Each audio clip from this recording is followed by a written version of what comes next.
Some moments are just unspinnable. No PR team on earth can fix them, and the footage is forever.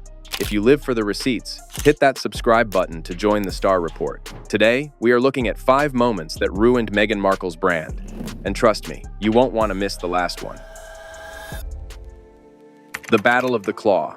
For years, the core of the Harry and Meghan brand was the handhold. It was their signature move, a constant, performative symbol of their unbreakable bond.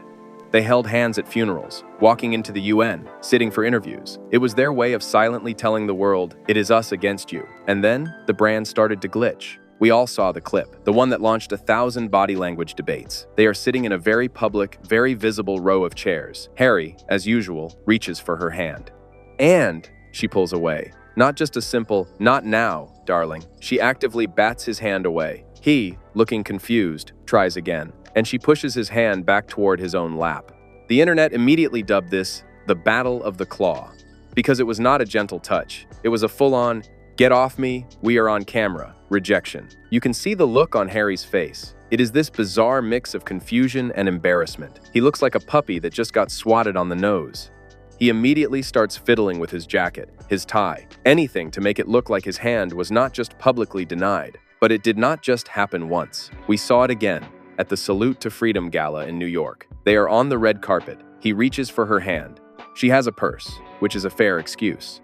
But instead of just not holding his hand, she does this aggressive, claw-like grip and moves his hand away from her. These moments are so embarrassing because they are not just awkward. They shatter the entire foundation of their united front brand. It revealed a crack in the carefully polished veneer. For a couple who built their entire post-royal identity on being this perfectly in-sync, trauma-bonded unit, these public, physical rejections are catastrophic. It is like watching the Coca-Cola mascots get into a fistfight. It just is not supposed to happen. The hospital twerk.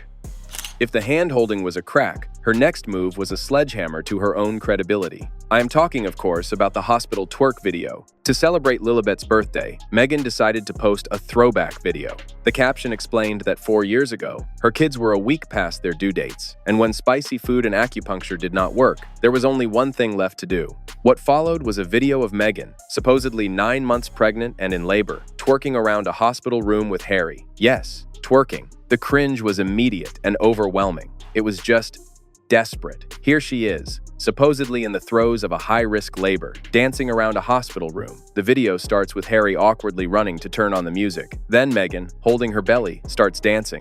And this is where the entire narrative falls apart. The internet immediately honed in on her stomach. It just moves weird. As she dances, it looks lumpy. It looks separate. People pointed out that as she holds it, it looks less like a pregnant stomach and more like a cushion strapped to her body. One person said it looked like a blanket unfolding. Now, some people tried to give her the benefit of the doubt, saying it was probably just a fetal monitor strapped to her. But that theory died fast. When you look at videos of other pregnant women dancing with fetal monitors on, they are strapped up to a machine. Meghan is freely twerking, unattached to anything. Then, people did more digging. The outfit. The black dress she is wearing is not the standard gown given to patients at Santa Barbara Cottage Hospital. Photos from other couples in that exact delivery room show a completely different hospital gown. But the most embarrassing part, the detail that truly ruins her, is the medical contradiction. This is the same woman who told Oprah, in devastating detail, that she had a high-risk pregnancy. She claimed she had preeclampsia, a serious, life-threatening high blood pressure condition. She claimed, in her Netflix show, that she gained 65 pounds and feared she might die. And yet, here she is, twerking. As one person, claiming to be a medical professional, wrote online, "There is no way on this green earth that the medical staff would have let her induce like this. She was a high-profile, high-risk geriatric pregnancy. She would have been hooked up to every monitor in the hospital." They added that with preeclampsia, you would never allow a patient to twerk because you could induce an abruption.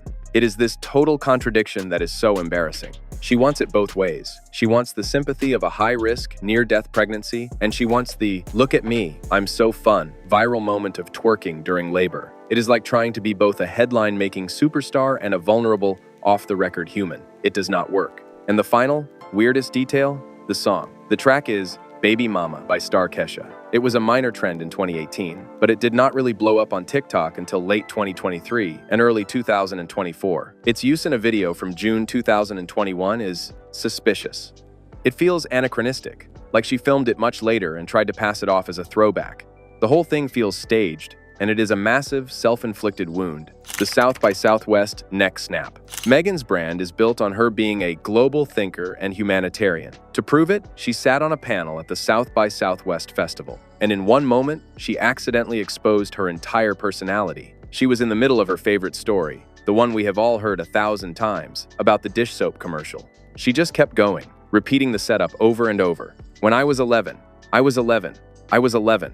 Brooke Shields, sitting next to her, could clearly feel the energy dying in the room. As she later retold on a podcast, she felt like the audience was getting bored and that Meghan was being too precious and serious. So, to save the panel and crack a joke, Brooke waited for Meghan to finish. And the second Meghan paused, Brooke jumped in, saying, advocating for women, etc. So she starts talking and telling a story about how when she was 11, and she keeps saying, well, when I was 11, I saw this commercial and they were talking about washing dishes, and only soap for washing dishes was for women. And she said, I didn't think only women wash dishes. It wasn't fair. So I wrote to the company. And when I was 11, I wrote my first letter, and then I was 11, and she kept saying, when I was 11, I was playing a prostitute, and Meghan snapped. You have to watch the clip. Her neck turned so fast, it is a miracle she did not get whiplash. It is not a friendly turn. It is a, how dare you interrupt my moment, death stare. She was waiting for applause. And instead, Brooke Shields stole her thunder with a much better story. Meghan then tries to play it off, awkwardly interrupting Brooke to say, a little different, and then trying to reclaim the moment, saying her own story was equally important. It is so revealing. This is the woman who claims to be all about empowering other women. But the second another woman on her stage gets a laugh, she snaps. Her face is a mask of polite fury.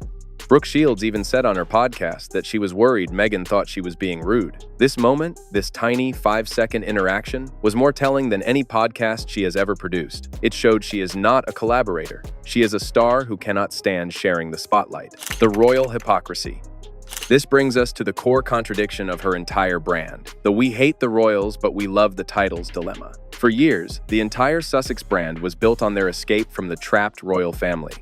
Harry sat across from Oprah and, with a straight face, said his father and brother were trapped in an institution that ruined his mental health and silenced his wife. They fled to protect his family. So, you would think the last thing they would want is for their own children to get sucked back into that toxic environment, right? Wrong. It is now being reported that Harry is concerned that his children might be denied the use of their HRH, or Her Royal Highness, titles. And he is apparently insisting they keep those titles, just in case Archie and Lilibet want to decide for themselves whether or not to become working royals in the future.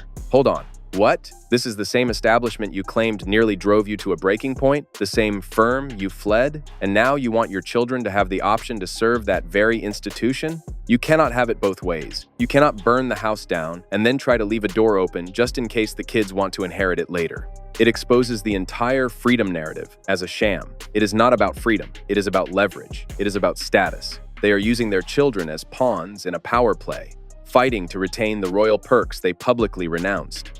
They need the titles for their brand, for their global recognition. The message to the monarchy is clear. You may not want us, but you will never erase us. It is a level of hypocrisy that is just embarrassing. The incredible folding bump. But of all the embarrassing moments, all the PR fails and social blunders, one category stands alone. It is the one that is so bizarre, so persistent, and so visually undeniable that it has ruined her credibility in a way no podcast ever could. I am talking about the moon bump saga. Now, we are not here to litigate the conspiracy. We are here to look at the moments that fueled it, because these are the moments that truly and permanently embarrassed the brand. It started with the shrinking bump. One day, she would be photographed with a massive, perfectly round, high-sitting bump. The very next day, it would be significantly smaller, lower, and softer. The media and the internet went into overdrive. Then, there was the folding bump. This is the moment that lives in infamy. She is wearing a tight blue dress. She bends over to hug someone, and the bump folds. It creases in on itself. Let's be clear, that is not how anatomy works. A pregnant belly does not just fold in half. It was a visual that was so shocking, so seemingly impossible, that it became the Zapruder film for the conspiracy theorists. There was the square bump too. Another photo, another event. She is standing, and the bump has a weirdly rectangular, box-like shape under her dress, as if a cushion had shifted. And finally, the disappearing bump. The video of her on her final day of royal engagements. She is walking, and for a split second, the bump just seems to deflate. These moments are the ultimate embarrassment. Why? Because they are visual. You cannot spin them. You cannot reframe them. You cannot blame the media or the palace. It is just there, on camera, for millions to see. It made her look, at best, like she was exaggerating for the cameras. And at worst, well, we know what the theory is. It was the final nail in the coffin of her authenticity. From the hospital room spectacle to the podcast confessions, it is clear this is not about truth. It is about control. And the brand is not just breaking, it is unraveling in real time. What do you guys think? Was the hospital video a PR stunt gone wrong, or a calculated move to silence rumors? Let me know in the comments.